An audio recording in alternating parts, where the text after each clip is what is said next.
스물 날개를 펴라. 2020년 성인이 되는 영원이들을 주님의 이름으로 축복합니다. 여러분 그런 날 있지 않으세요?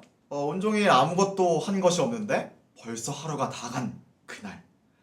아침에 늦잠 자고 느지막이 아점 먹고 배불러서 잠깐 누웠다가 유튜브 보니까 벌써 저녁 먹고 그러다 보니 어두컴컴한 그날. 어쩌면 코로나로 밀린 사이버 강의를 들으며 찌뿌둥이하는 저와 여러분의 모습이 아닐까 싶습니다. 그래서 준비했습니다. 청춘스쿨 시간 관리. 먼저 오늘 본문을 읽어보도록 하죠. 함께 읽도록 하겠습니다. 세월을 아끼라 때가 악하니라. 에베소서 5장 16절. 성경은 분명히 말합니다. 세월을 아끼라. 그 이유가 뭐라고요? 때가 악하기 때문입니다. 우리는 이 구절을 읽으면 약간 좀 거부감이 드는 것 같아요. 세월을 아끼는 것? 약간 엄마 잔소리 같잖아요. 이것은 왠지 시간을 쪼개 쓰고 언제나 효율적으로 마치 수험 생활을 하는 것처럼 이런 삶을 요구하는 것 같습니다. 그런데 우리는 그러고 싶지 않잖아요. 좀 놀고 싶고 여유도 즐기고 빡빡하지 않게 살고 싶지 않다고요. 맞아요. 모두가 그런 삶을 원하는 게 사실입니다. 하지만 성경이 말하는 시간 관리는 조금 다른 의미입니다. 세월을 아끼라는 것은 성경이 원래 쓰여진 말로 번역하면 시간을 사라 혹은 시간을 구원하라는 뜻입니다. 여기서 사라 혹은 구원하라는 단어는 예수님이 우리를 핏값으로 사신 것과 같은 단어가 여기에 쓰였다는 것이죠. 그러니 때가 악하니 예수님이 우리를 죄에서 구원하신 것처럼 시간을 구원하라는 것입니다.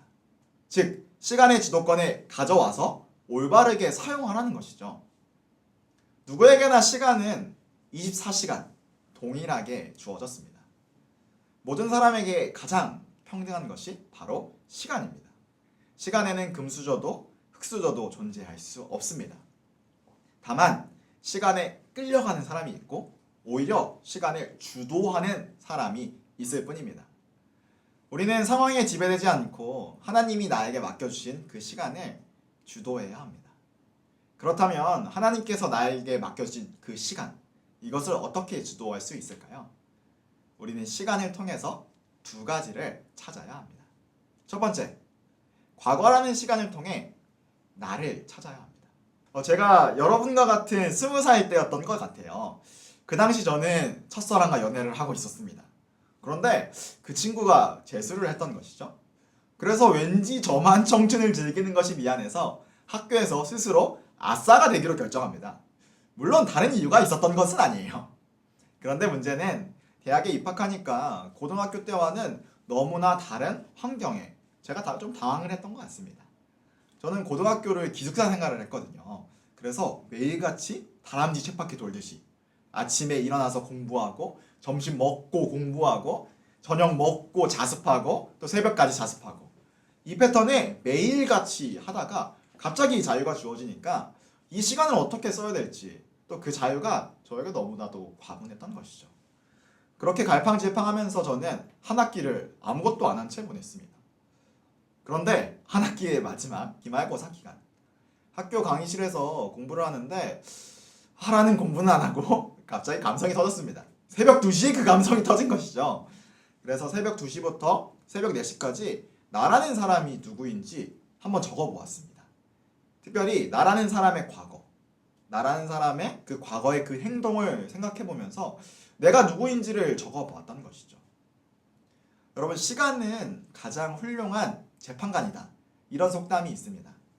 나라는 사람의 과거는 시간을 통해서 만들어지는 것이죠. 오늘 이 강의가 끝나면 여러분의 과거를 한번 돌아보세요. 나라는 사람이 어떤 사람인지 또 그것을 분명하게 할 때 여러분의 현재가 미래가 다른 의미로 찾아올 것입니다. 두 번째로 현재라는 시간을 통해 의미를 찾아야 합니다. 이것의 해답은 오늘 읽었던 5장 16절의 바로 다음 절 17절에 나옵니다. 그러므로 어리석은 자가 되지 말고 오직 주의 뜻이 무엇인가 이해하도록 하라. 때가 악한 이 시기에 시간을 사서 시간의 주도권을 잡은 그 사람이 해야 하는 것이 무엇입니까? 오직 주의 뜻이 무엇인지 이해하는 것입니다. 여러분 하나님은 시간을 통해 일하십니다. 하나님에게는 하루가 천년 같고 1000년이 하루 같습니다. 왜냐하면 하나님은 시간을 초월하시기 때문입니다. 그런데 시간을 초월하신 그분께서 우리 인간의 시간을 뚫고 찾아오셔서 시간을 통해 일하십니다. 특별히 하나님께서는 여러분의 그 삶의 시간, 여러분의 현재라는 시간을 통해서 일하고 계십니다. 그래서 우리에게 주어지는 매일 현재라는 시간을 살아갈 때 우리는 기억해야 될 것이 분명하게 있습니다.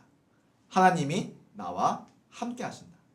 하나님이 나에게 주신 이 모든 현재는 하나님이 함께 하시는 시간이기에 의미가 있다. 내가 지금 듣고 있는 사이버 강의도, 내가 보고 있는 드라마도, 내가 보는 유튜브, 내가 엄마에게 듣는 그 잔소리 듣는 그 시간까지 모든 것이 하나님 앞에서 의미 있는 시간이자 행동입니다. 이 사실을 기억하고 나의 삶에서 의미를 찾아갈 때 여러분의 삶은 분명하게 달라질 것입니다. 왜냐하면 여러분의 그 의미를 찾은 그 시간은 하나님께서 섬세하게 여러분의 삶을 빚어가는 시간이기 때문이죠. 최근 종영한 이태원 클래스에 이런 명대사가 있습니다. 제가 읽어드릴게요. 시간은 흐른다. 분명 시간은 흐른다. 하지만 그와 나의 시간의 그 농도가 너무나도 달랐다. 과거를 통해 나를 찾고 현재라는 시간을 통해 의미를 찾는다면 여러분의 미래라는 시간의 농도는 현저하게 다를 것입니다. 왜냐하면 나에게 있었던 그 시간의 주도권이 사실은 하나님께 있었던 것이기 때문이죠. 여러분, 오늘의 강의 주제 시간 관리입니다. 그런데 저는 여러분에게 당당하게 이야기하고 싶습니다. 시간은 관리하는 것이 아닙니다. 올바르게 인식하는 것입니다. 오늘이라는 시간을 살아가는 여러분에게 나의 시간이 하나님이 주도하시는 시간으로 인식되길 원합니다. 스물, 날개를 펴라. 우리 영원히들 파이팅입니다. 시간을 통해서 의미를 찾아가시길 주님의 이름으로 축복합니다. 강의